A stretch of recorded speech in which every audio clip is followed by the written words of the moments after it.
Hey everybody, Barber617 here, back with another Minecraft animation quick tip using Blender. So it's been a little bit since I've done my last quick tip, and that's because there's a new way I'm going to be doing these. I'll talk about the new method at the end of this video, so I don't waste too much of your time now. And instead I'm going to jump right into the tip. This video we will be looking at depth of field. This was a tip suggested by Spawn779. You can check out his channel in the description. And he's wondering how to make depth of field a little more easy to use, how to set it up, and how to use it for animation. So first of all, what is depth of field?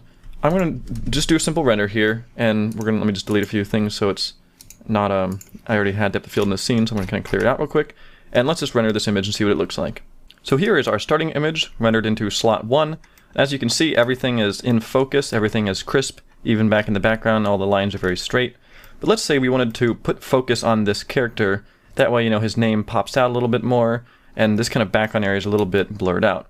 So we can do that by selecting our camera, going into our camera settings, and we can down here under depth of field, we can play around with the distance and the size of the blurring. Luckily, the distance for Minecraft, if you have your Minecraft set up where one block is 1 unit in Blender, then that means the distance, you can simply count over the amount of blocks, which is very handy. So for our character, you can basically go, okay, it's about 1, 2, 3, 4, 5, 6, 7, it's on a diagonal, so maybe he's about 9 blocks away. So we'll set the distance to 9. And for the size, the amount of size you want is going to be dependent on how close your subject is. And I'll be doing a little more examples of that later. But for this character, he's he's about 10 blocks away. Maybe we want to do something maybe like 0.02. And I usually start around 0.01 and kind of go up from there if he's further, or lower if he's closer. So at 0.02, I'm going to render to slot 2 at distance 9, and let's see what we get. So here we go, we have it rendered out with some depth of field, and right away you can immediately see how much of a difference this makes in your scenes. Way back here, everything's a little bit kind of blurry and out of focus. As you come closer, things become sharp, and we seem to get the distance about right because he looks to be pretty well in focus. Let me do a comparison. Here's the rendered one with depth of field, and here's the original. As you can see, there's a lot of kind of distracting detail back here that we want to kind of blur out. So that looks great. However, one thing you'll know is, if the tutorial in this one is mostly for use in animations, and you don't want to be constantly, every shot is different. We want to put this guy in field, we put this guy in focus and stuff. And you don't want to be constantly guessing the distance, keyframing it, and, trying to change this. Sometimes you'll have to, if he gets closer, like see back here, he's 9 blocks away, but then he gets closer, maybe he's only 7 blocks away, so you'd have to keyframe it, guess around. You might end up missing by a block and have like him not quite in focus. So the way I found later that makes it much easier to do depth of field, and is the method I've been using and what I recommend to you, is unselect everything for a bit, do Shift A to add a new object, and we will add an empty plane axis. I'm going to left click kind of near the camera to get my cursor over here, and do Shift S to bring the selection to my cursor. So now I have our little empty object. I'm going to go over here into its object settings. I'm going to name it camera focus. And now what I can do, I can take the camera, go back into our depth of field settings, and rather than trying to guess a distance, I'll just set that back to 0. And we will click in this little focus box and say we want to focus on the camera focus. And what's great now is I can put this focus wherever I want, and it will focus here. So for instance, I'm going to let's render into slot 3. We will render a shot with his face in focus. So I'm going to render it. So here is his face in focus. Everything in the background is very blurred out and kind of hidden. And now, without even having to guess any kind of distance, I want to put this arch in focus way back here. So I'm going to move this empty way over here to the arch, and I will render it into slot 4. And here we have slot 4. As you can see back here, everything's in focus. It's also a little bit misty because of the compositing, but he's now blurred out. Whereas when the focus was closer, he was in focus and the distance was blurred out. So using this trick, what's really nice about this now is if we want a character's face in focus, what I always do, I put it right between the eyes. That way his face will be completely in focus, which is usually what you want for animations. And later, if we want to move the camera, we don't have to go reset all these keyframes. I just actually pointed to my monitor, which you guys probably didn't see, but over here, I just did it again. We don't want to keep keyframing this distance. So if we want to move things around, we can do that, and the depth of field will always stay focusing right on his face. So for animation, what you can now do, all we have to worry about is keyframing this. Oh, let me, whatever, we'll just leave that there. So here we want to, be focused on him, and what I end up doing is I go right to the last frame before the next shot, and I set a keyframe again, so I just, move him back into position right between the eyes, and then I go forward one frame, and we will move it to the new character's face, so he is in focus. And as you can see, it stays right on his face, and I'll, go to the end of that shot, straighten it back up, and I just start going through the whole movie. I usually save this till the very end once all my animation's done.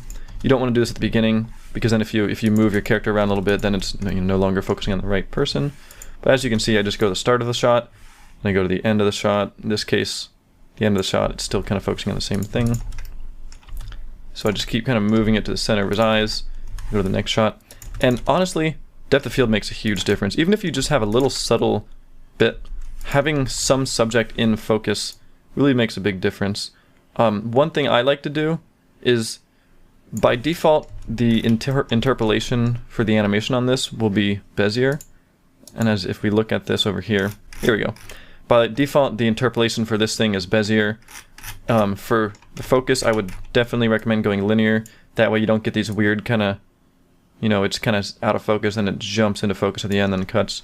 So just grab all the keyframes, change it to linear, and now you'll get these straight lines. So you don't have to worry about it kind of glitching out or going crazy. And now that it's in linear, we can just keep moving along the animation and keep it in focus. And that's all there really is to it. That's how I do my depth of field. I usually save it till the very end. Let me actually open up a scene where it's completed so we can see what it looks like when it's all done. So as you can see, it's I'll select it so it's a little bit more noticeable. It's on his face, go to his face. It's pretty much always on a face. Here I have it, on the paint that got splattered. And here I kind of have it just generally like between them. Sometimes you have to kind of choose like a halfway point between two characters. Here I have it on him. And here's an interesting case where I have it way in the distance and not on this character. So you see him blurred out. And at the beginning I mentioned something about distance and how that affects stuff.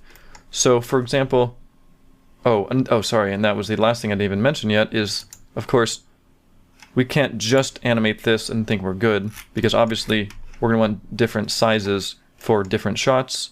As if we watch this over here, it changes around, it's 0.015, it jumps around, now it's down to 0, it's completely off, 0.08, 0.05, 0.08. So what I meant by the different sizes was, let's go to this shot. At this shot, you'll notice we have it at 0.08, and that is because this thing's really far away from the camera, so it takes a lot of depth of field in order to make it noticed when the focus is far away.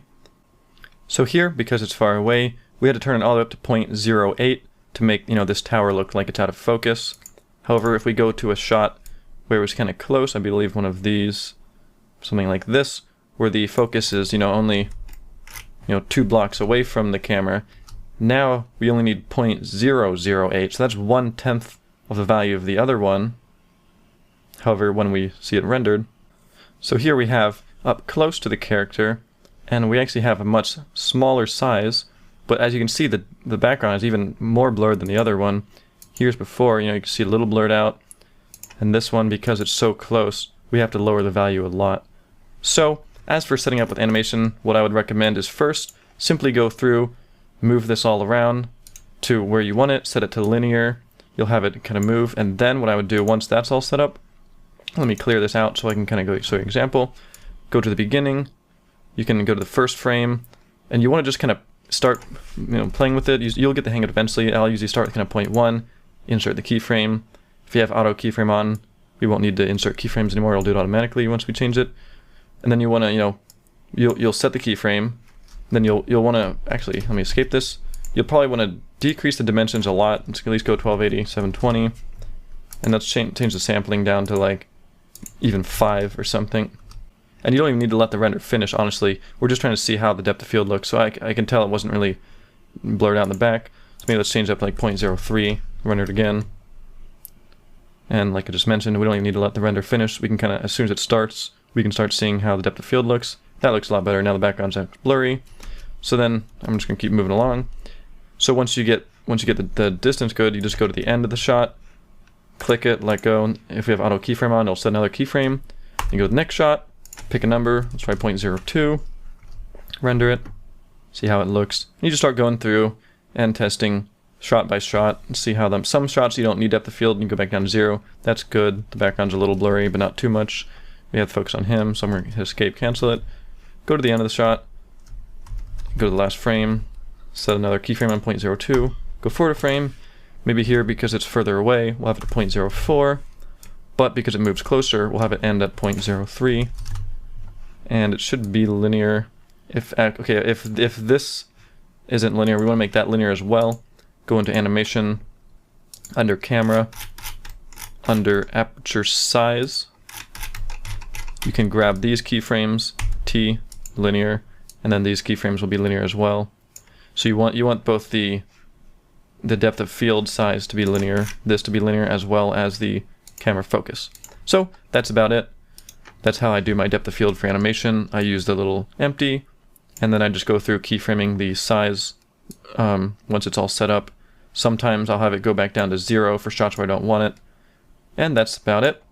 So in the beginning I mentioned that the quick tips were going to be a little different now. So let me kind of explain that. I want to save it till the end so I don't bore you guys in the beginning. So as you'll know, I get really slow with quick tips. I don't really come out with them that often because I'm always just working on other things.